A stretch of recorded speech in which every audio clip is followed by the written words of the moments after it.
Hello and welcome to 100 Days Excel Learning by Kumarevelan, People and Process Consultant, KMKADE Business Excellence Training Academy. In this video, I'm going to explain you about how to filter using the filter function. In 365, Excel Office 365, the newly introduced function called filter. So I will be explaining you, it will be more useful. And then the first we will see what are the filter function, how to do the filter function.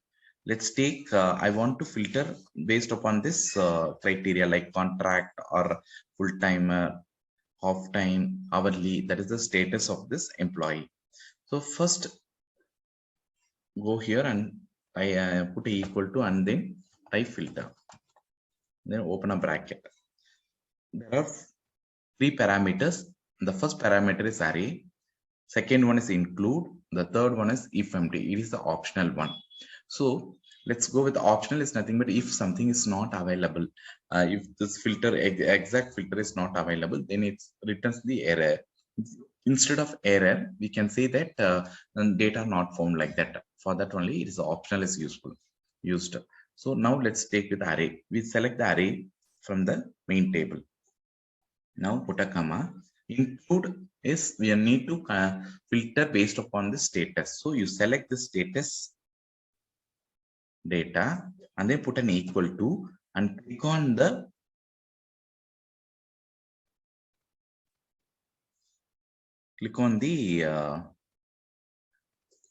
G, that is a G3. I'm right, it is in the G3.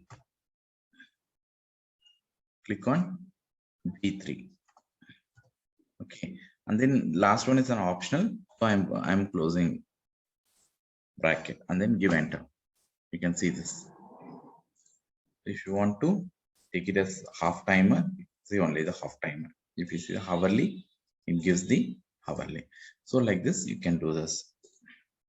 So hope this video will be useful. But this filter function is available only the 365.